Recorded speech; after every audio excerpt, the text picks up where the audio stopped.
Hi beautiful people, welcome back to my channel. My name is Lenka and for today I wanted to try another Wip and Fairy Tale. Wip stands for work in progress, so work on whatever you want to work on and work along with me. I will be telling you the story, or better, the legend behind the jack-o'-lanterns. You know, those are the pumpkins that are carved out and lit up whenever it's Halloween. So I thought this would be very good for the Drills and Chills event. So without further ado, the legend of Jack-o'-lantern. Throughout the whole wide world, there have been very few folk who can claim to have had a similar reputation to the infamous Stingy Jack, that being of the most dishonest and outright despicable deceiver that even the devil himself revered. But who, you might ask, is Stingy Jack? And whatever ill deeds did he perform to deserve such a name and foul reputation? I shall indulge you, then, to the misdeeds of Stingy Jack, but I warn ye all, this is a dark tale of old, and through the mists of time, Jack has passed into a legend, as his life was deepened in lies and deceits to such a degree that no living soul could tell you whether it's true or not. So light up your jack-o'-lantern and prepare to dive into the mystical realm that it is the past, when everything seemed possible. Our story commences in the well-known island of Ireland, hundreds of years ago, perhaps even 1,000, for no one knows exactly when. Jack would seem in a glance an ordinary Irishman. But his reputation preceded him, for he was known across the land as a cunning scoundrel and a manipulator. Hence, folk were warned never to put their trust on him. Nevertheless, Jack always managed to get his way. Now, one would have thought that Jack was an evil genius, and he could have easily used his talents to earn some coin or gain power amongst others. Do not be deceived though, for the only thing he cared about was a cupful of ale.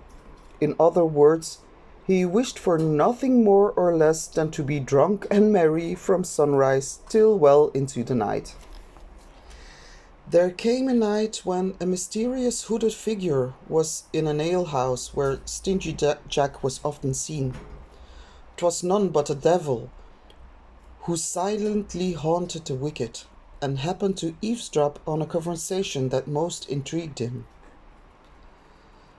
"Stingy Jack was here, you know," said the unkempt innkeeper.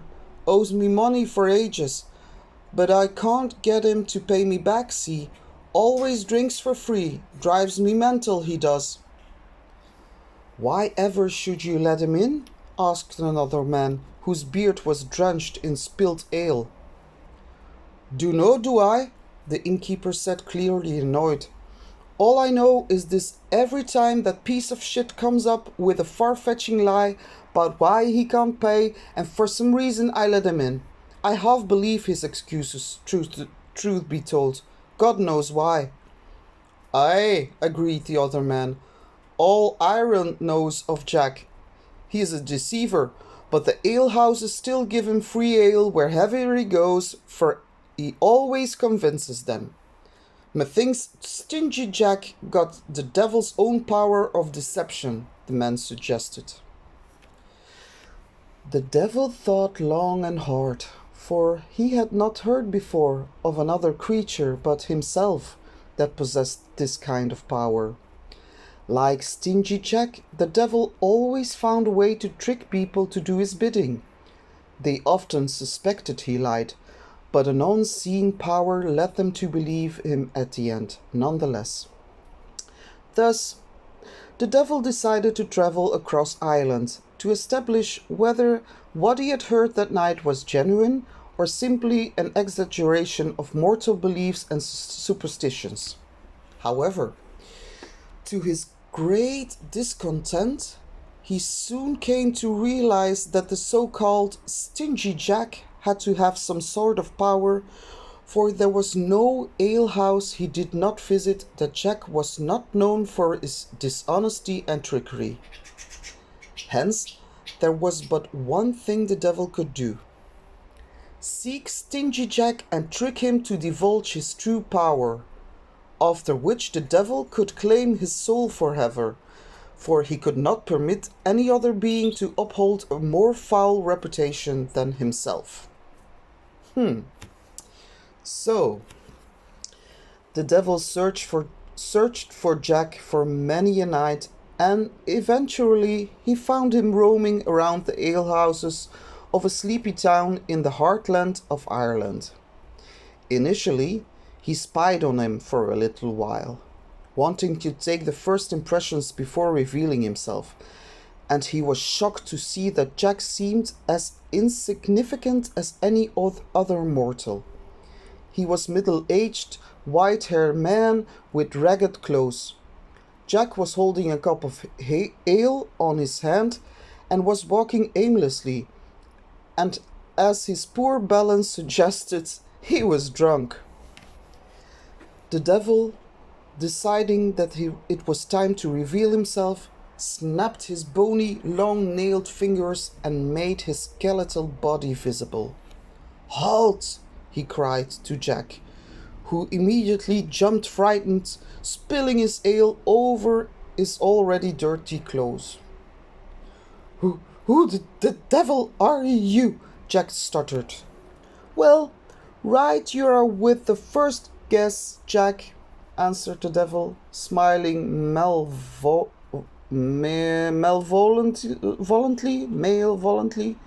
Evil. I think it's an evil smile.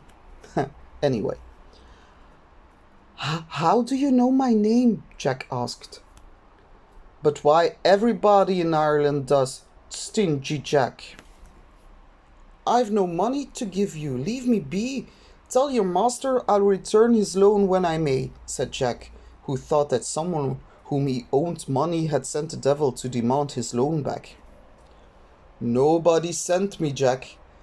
'Tis simply your time to come with me," the devil explained, plainly, and with a slow movement of his hand, he removed his hood to expose his ruddy face.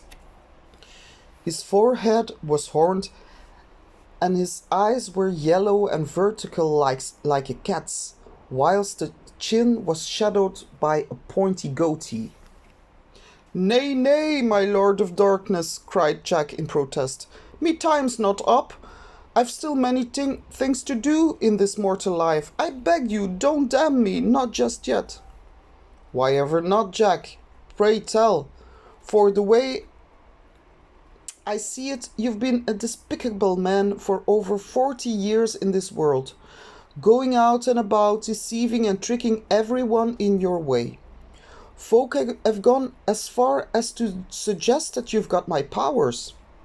I must say I'm impressed by your dishonesties and misdeeds, but I cannot let you live, knowing that you shall continue usurping my reputation as the Lord of Mischief and Deception. This time to follow me to hell, to receive your punishment for a lifetime of sins." "Alas," said Jack miserably, "I shan't say I didn't expect that day to be coming soon, but I beg you, O Dark Lord, allow me one last cup of ale, so I may depart this world a little happier." Oh my God. The devil considered Jack's request for a time. What harm would it do to let him have one last drink? He was, after all, going to spend an eternity in hell. "So be it," agreed the devil. "However, I shall accompany you to the alehouse to make sure you're playing no tricks on me." "By all means, come." Hence, the two of them proceeded in the local alehouse, but not before the devil had put his hood back on, snapped his fingers, and became invisible to mortals again. Wow. He's invisible. Whew. Once in the alehouse, Jack drank one cup of ale after the other, until he fell on the floor unconscious. The devil looked at him, thinking that this pathetic little man did not deserve his reputation. "Come on, Jack," he spoke loudly, knowing only he could hear him. Jack was motionless. Then, surprisingly, a stocky, authoritative man came to Jack's aid and attempted to revive him. "Damn you, Jack! You aren't dying before you pay up your bill?" The devil laughed silently, and with a click of his finger, he revived Jack, who looked as lost as ever. "Ah, next time! I'll pay you next time! I give you my word," Jack muffled. "See now? I've had enough of that," cried the stocky man. "You'll pay up now, or I'll break every bone in your body." Jack turned his gaze at the devil and said, "Oh, help me, please help me, lend me some coin." "I have no use for mortal coin," the devil mocked him. "Then transform yourself into one," suggested Jack boldly. The stocky man, who could not see the devil, thought that Jack had the audacity to ask him for another loan. Thus, he grabbed him by the scruff of the neck and started punching him hard in the face, splitting his flesh and shattering his rotten teeth. "Why will you not help me?" Jack spoke every word individually through the strikes he was receiving. "Thought you were lying. You are not the devil," he added through his now swollen and bloody mouth. Insulted as he was, the devil spoke in a deep, terrifying voice. "Oh, I shall show you how powerful I am, Stingy Jack." And with another snap of his fingers, he immediately transformed him into a golden coin, which was perhaps worth more than the alehouse itself and as an establishment. As the devil coin fell with a clang on the floor, Jack reached out his hand and grabbed it, putting it straight in his pocket. Then he shoved the stocky man, kicked him on the crotch, and ran for his life. Oh. In the meantime, whilst Jack was racing like a well-trained steed, the devil coin was repeatedly trying and failing to transform back into his normal form. To make matters even worse, the devil had started feeling a strong sensation of burning, not like the heat in hell, for that did not affect him, but a rather different kind of heat, the one he experienced when coming in close proximity or physical contact with a crucifix. Yeah, sorry, I'm not gonna yell too loud. The devil yelled from the inside of Jack's pocket as he realized that he occupied the same space with a wooden crucifix. "Curse you! Curse you to hell, Stingy Jack! Release me! Release me at once, I say!" Jack, who had now come to a halt, satisfied he had reached a safe distance from the alehouse, stuck his hand in his pocket and removed both the devil coin and the crucifix.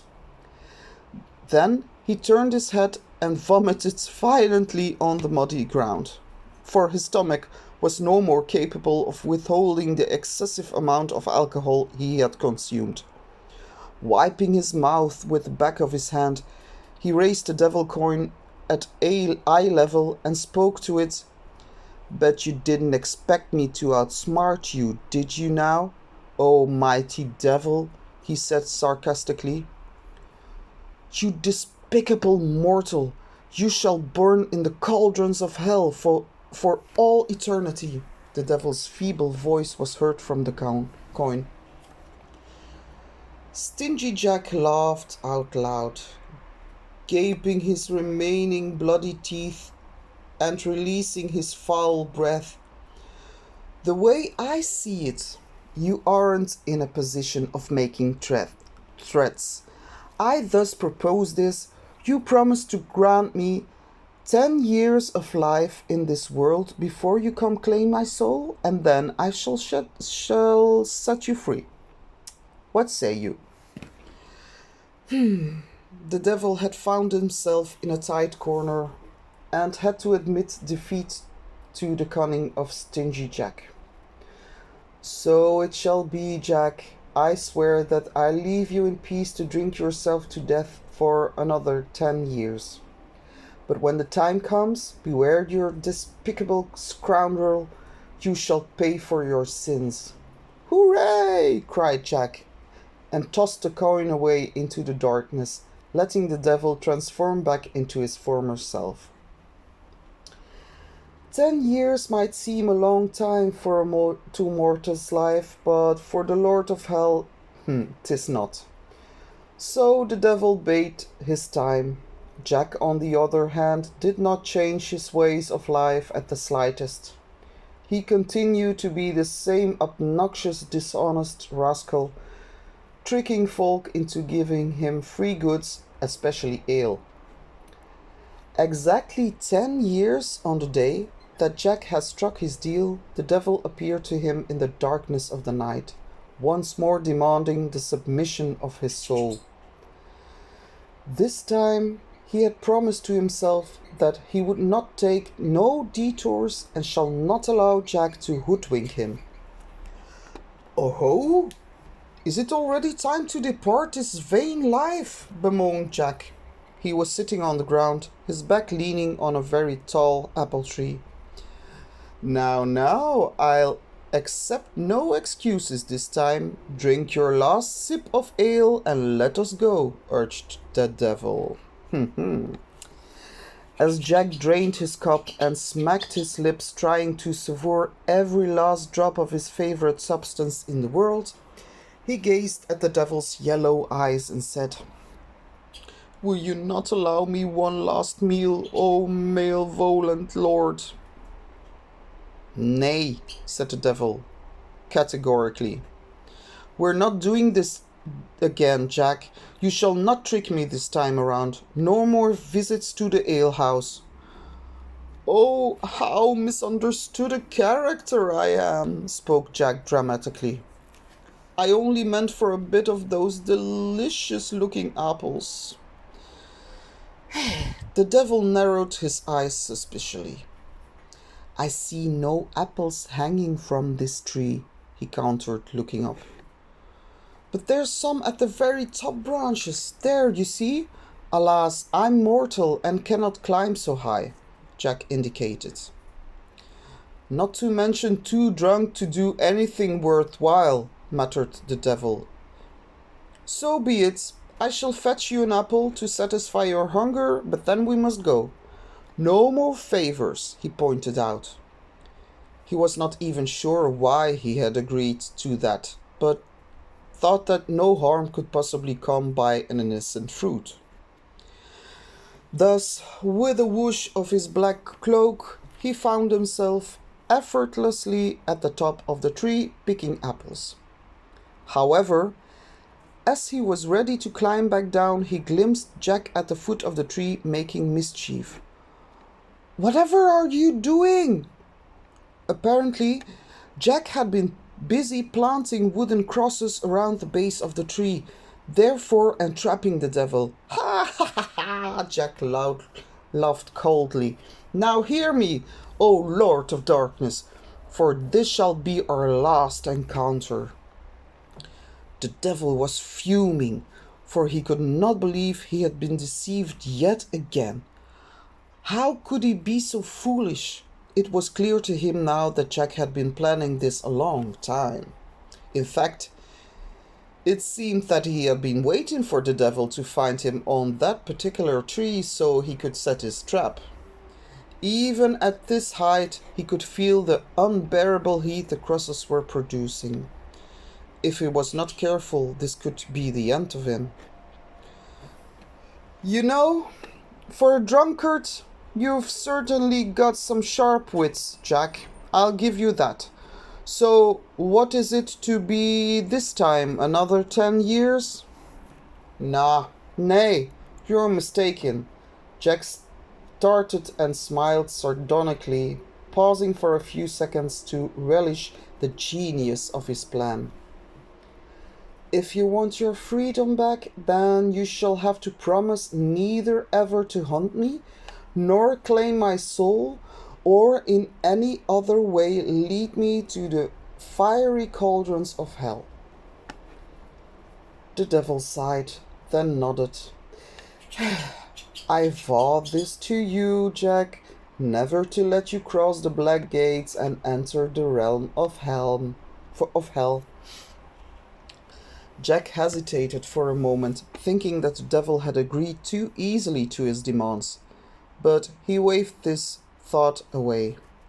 Brilliant, he said, and started removing the crosses from the ground so as to allow the devil to come down from the tree. Unfortunately for Jack, he was too busy to notice the sneer in the devil's lip. Several years passed and Jack lived the same old life as ever. The devil never bothered him again, and thus Jack considered himself invincible. He traveled across the country from small villages to major towns, recounting his adventures and triumphs against the Lord of Hell. If I can beat the devil himself, well, perhaps I may not ever die, he kept bragging to whoever would listen. Alas, decades of heavy drinking finally took their toll on Jack's already poor health. Hence, on the cold autumn night of the 31st of October, Halloween, as Jack was returning home from the alehouse, he suddenly fell on the cold ground, face down, never to rise as a mortal man ever again. Shortly afterwards, Stingy Jack's soul withdrew from his dead body like vapors on a misty morrow. Looking down with a sad smile at himself, he floated into thin air and flew upwards into the sky in the direction of heaven, where surely they must expect him, for a quick-witted man such as himself, he ought to have a place in paradise. As he penetrated the clouds and approached the gates of heaven, Jack was stopped at the doorstep by a blindingly bright figure who spoke with a booming voice. Begone, you scoundrel! You have no place here. You desecrate and insult angels and immortal pure souls alike with your presence. Jack, being bold and insolent as ever, answered back, And who might you be, pray tell? Your judgment, said the figure, and with a motion of his hand, Jack lost the ability to float and suddenly found himself falling, feeling heavy and solid as a brick. Jack yelled and cried, but no one could help him avoid the inevitable and imminent impact with the ground. Sorry. Hang on, he said to himself. This cannot possibly hurt me. I'm already dead. Nevertheless, moments later, Jack hit the ground with a resounding force. Feeling pain on every inch of his body, he sensed his non-existing bones were crushed, saw his transparent body bleeding under his dirty tunic, whilst his head was throbbing unbearably. But that was not the end, for Jack's tormenting soul did not stop there, but rather dug deep into the underground until it finally reached the earth's fiery core and the gates of hell. Well, I suppose it'll be better than nowhere, he muttered, trying to convince himself, although he was so frightened of what lied behind those doors that he would have certainly pissed his britches, and he possessed a solid body and parts. Despite his apprehension, he rose from the ground, still aching all over, and knocked at the intimidating massive black doors. Once in contact with them, His hand was instantly aflame. He shrieked in pain until finally the devil appeared at the black gates. "Well, if it isn't Stingy Jack," he said sarcastically, taking pleasure in Jack's agony. "O mighty devil, I beg you, allow me entrance to your realm, for I have no other place to go. My mortal body has failed me and perished, and God has rejected me," pleaded Jack through tears of pain. "But why? We had an agreement, Jack. Have you forgotten our pact?" argued the devil. "I am never to let you into hell or claim your soul ever, in all eternity," he added, emphasizing on the last word. "You do not belong here." At last, the moment of the devil's triumph had arrived, for he had long been waiting for Jack to pay the ultimate price for his sins. Upon his eagerness to outwit the devil and escape the clutches of punishment, Stingy Jack had unknowingly set in motion his own doom. This had been the reason why the devil had so easily accepted his terms when trapped on the top of the apple tree. He knew Jack, once dead, would never be admitted into heaven, but in accordance with their agreement, nor would he be in hell. There could be no bigger punishment for Jack's lifetime of sins and dishonesty than the fate that was now staring straight at him, wandering between the planes of life and death forever, not belonging anywhere. "But what am I to do?" Jack said desperately, falling on his knees, his hands clasped together, beseeching the devil to help him somehow. "I tell you what, Jack. Follow me," the devil said, and grabbing Jack's ghostly hand, he guided him back to the surface of the earth.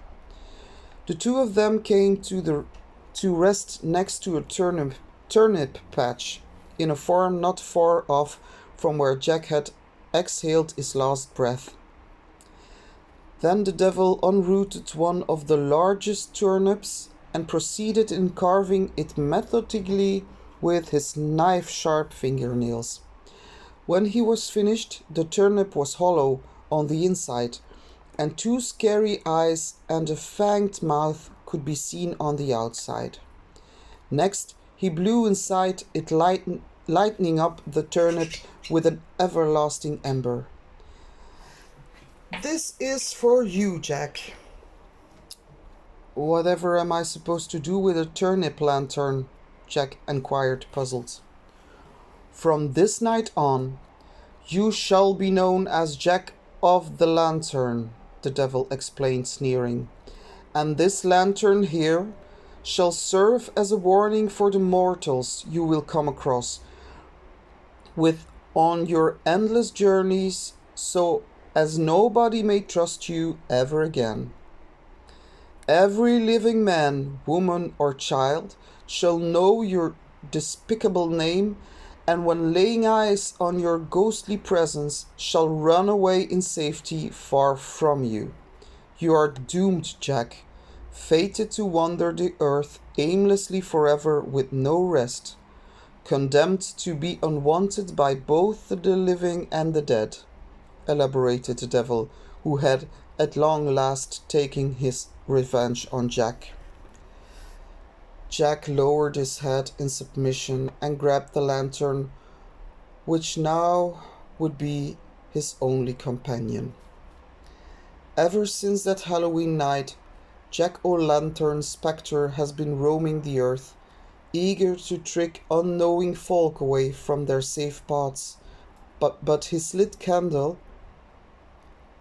which he seems unable to get rid of, acts as a warning for his tainted, dishonest soul. On Halloween night, beware of the twinkling light. 'Tis neither to trust nor to approach, for Stingy Jack might be around to encroach. And through the mists of the unknown, he plans mischief and trickery alone. But an eerie lantern does he hold, which warns all against him, we're told. Nowadays, jack-o'-lanterns pumpkins may be, but back then turnips they used to be, and folk carved and lit them bright to scare away stingy old Jack without a fight. Alas for Jack, he's still out there, wandering the lands with remorse and despair, repenting for his sins that brought him to this state, and seeking salvation for his miserable fate. The end. Well, that was a great story, wasn't it? And yeah, now you know where the pumpkins come from at Halloween. I don't know if this legend is the accurate legend of the jack-o'-lantern. This is an interpretation, I suppose. But nevertheless, I thought it was funny, not so funny.